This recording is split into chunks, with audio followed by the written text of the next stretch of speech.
बार बार IMF का दरवाजा खटखटाने को तैयार है। इसी जुमरे के अंदर पाकिस्तान 22 दफा आईएमएफ का दरवाजा खटखटा चुका है। हमारे हमसाए एक दफा गए थे और उसके बाद अपनी मईशत को सही कर लिया था। 2018 के अंदर, एंड ऑफ 2018 के अंदर, तो हमारे पास 24.9 ट्रिलियन रुपए का कर्जा टोटल मौजूद था। और कंपेयर करें हिंदुस्तान से बांग्लादेश, हम सबसे सस्ता मुल्क। खान साहब का कहना है पाकिस्तान अभी भी जो है इस रीजन में सस्ता तरीन मुल्क है। एक तो खान साहब प्लीज आप खाली पेट मत पिया करें। मेरा मतलब है कि कोल्ड ड्रिंक कह रही हूँ, कुछ और नहीं। आप लोगों को तो हमेशा कुछ और ही समझ आता है, लेकिन खैर मैं कोल्ड ड्रिंक कह रही थी कि खान साहब खाली पेट नक्कू। लेकिन रांझा रांझा कर दी नहीं, मैं आपे रांझा होई वाला हिसाब हुआ। पूछा जाए कि दुनिया भर में वहां पे अंबानी वगैरह कंपनी है, मैं उनका पढ़ा था, देख रहा था, उन्होंने बिलियंस ऑफ रुपीस उन्होंने वहां पे इंडियंस उसके लिए in the times of crisis आप कोई पे बैक तो करते हैं। जो वर्ल्ड बैंक ने और इस रिपोर्ट में जो कहा गया है, उन्होंने कहा जी कि जो फोरकास्ट कर रहे हैं वो हम उसके बाद 3.4% हम ग्रो कर रहे हैं, जबकि इंडिया की जो इकोनॉमी है वो 8.7% पे ग्रो करेगी। उनके लिए जी ये एक तरह का जिसे कहना चाहिए अनाउंसमेंट आया है कैनेडियन गवर्नमेंट की तरफ से कि जी सिक्योरिटी के कुछ खतरा हो सकता है, तो जो कैनेडियन सिटीजन पाकिस्तान में रहते हैं वो एहतियात करें। जय हिंद दोस्तों, a very warm welcome to Hindustan special channel.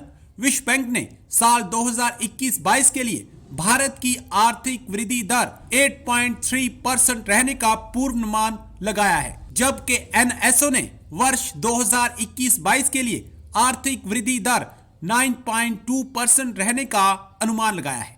इसके विपरीत पाकिस्तान की आर्थिक वृद्धि दर एशिया में सबसे निचले स्तर पर रहने से पाकिस्तानी मीडिया बौखला गया है। पाकिस्तान की अर्थव्यवस्था दिन ब दिन डूबती चली जा रही है। पाकिस्तान का बढ़ता हुआ कर्ज पाकिस्तानी अवाम के लिए बेहद चिंताजनक है। पाकिस्तानी मीडिया आईएमएफ द्वारा लगाई गई बेहद कड़ी शर्तों से सदमे में है और ये सोच सोच कर उसका बुरा हाल है कि हम इतना सारा कर्ज कैसे उतारेंगे। दूसरी तरफ इमरान खान का पाकिस्तान को सबसे सस्ता मुल्क बताना पाकिस्तान में मजाक बन गया है। पाकिस्तानी मीडिया ने इमरान खान की इस बयान पर उसकी खूब खिल्ली उड़ाई है। और सबसे पहले बात हम करेंगे इमरान खान साहब की, जो हमारे प्राइम मिनिस्टर हैं। इमरान खान साहब का कहना है कि पाकिस्तान यानी हमारा मुल्क अभी भी यहाँ पर जो तेल की कीमत है और दूसरे जो भी कहना चाहिए कीमतें हैं पाकिस्तान में, वो बाकी दुनिया के मुकाबले में अभी भी कम है। खान साहब का कहना है पाकिस्तान अभी भी जो है इस रीजन में सस्ता तरीन मुल्क है। एक तो खान साहब प्लीज आप खाली पेट मत पिया करें। मेरा मतलब है कि कोल्ड ड्रिंक कह रही हूँ, कुछ और नहीं। आप लोगों को तो हमेशा कुछ और ही समझ आता है, लेकिन खैर मैं कोल्ड ड्रिंक कह रही थी कि खान साहब खाली पेट नक्कू, ठीक है ना। तो उससे क्या होता है कि ना कुछ समझ में नहीं आता इंसान को कि क्या चल रहा है, आखिर चल क्या रहा है लाइफ में।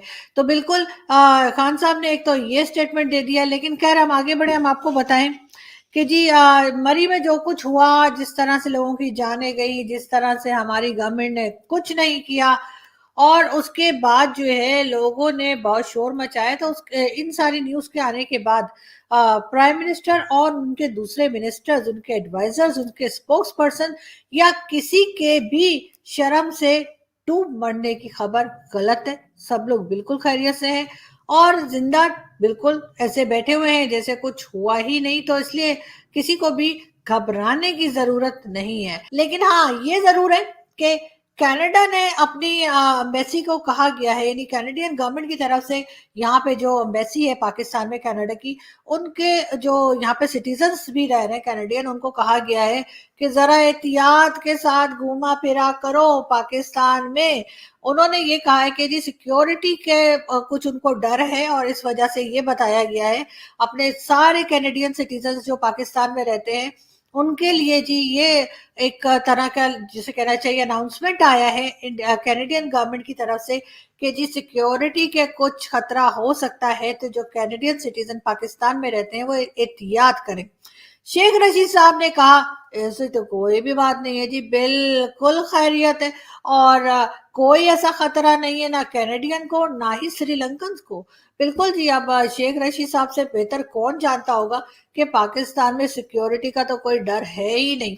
तो लेकिन पता नहीं कनाडा वाले ऐसी बहकी बहकी बातें क्यों करते हैं।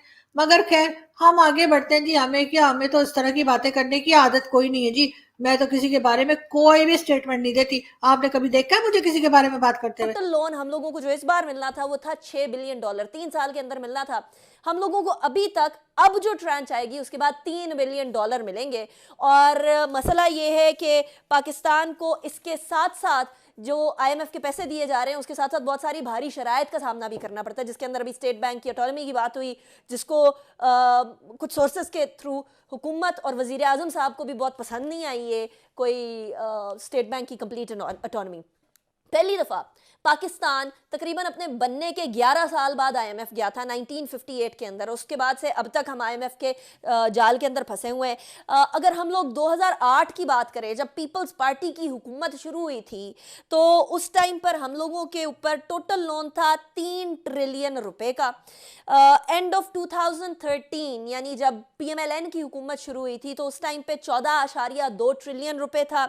और अब जब पाकिस्तान तहरीके इंसाफ की हुकूमत शुरू हुई 2018 के अंदर, एंड ऑफ 2018 के अंदर, तो हमारे पास 24.9 ट्रिलियन रुपए का कर्जा टोटल मौजूद था। लेकिन रांझा रांझा कर दी नहीं, मैं आपे रांझा होई वाला हिसाब हुआ। पाकिस्तान तहरीके इंसाफ के साथ IMF के पास जाना पड़ा। डॉलर खरीद के चाइनीज को दे दिए क्योंकि आपके दोस्त हैं, उनके लिए बहुत सारी वो भी जारी हुई थी। आपको याद, FBR से लेटर भी जारी हुए थे।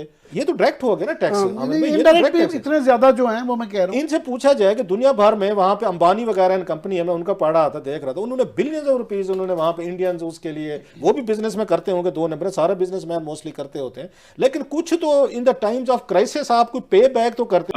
ये रिलीज हुई है और उसमें ये कहा गया है कि जो पाकिस्तान की जो इकोनॉमिक ग्रोथ है उसको जो फोरकास्ट किया है उन्होंने इस साल, वो ये किया है कि 3.4% पे ग्रो करेगी।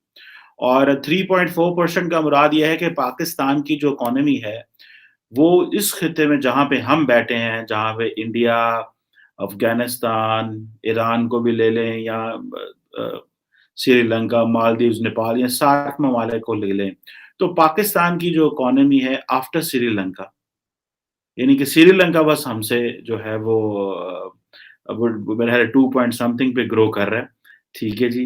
हम उसके बाद 3.4% हम ग्रो कर रहे हैं, जबकि इंडिया की जो इकोनॉमी है वो 8.7% पे ग्रो करेगी, बांग्लादेश 6.4% पे ग्रो करेगी, भूटान 5.4 हमसे आगे है, और नेपाल भी हमसे आगे है, 3.9% पे जो है वो ग्रो करेगा। अब ये सारी बात है, ये बड़ी इंपॉर्टेंट स्टैटिस्टिक्स हैं, ये फिगर हैं जिनकी हमारे यहाँ पे बड़ी वैल्यू है, क्योंकि एक प्राइम मिनिस्टर का इकोनॉमिक स्ट्रैटेजी ग्रुप इन्होंने बनाया था जिसने ये प्रोडिक्ट किया था कि 4.4% पे इकोनॉमी ग्रो करेगी पाकिस्तान में। अब ये जो स्ट्रैटेजी ग्रुप होते हैं और ये जो बाकी हैं ये इसी तरह मारते रहते हैं।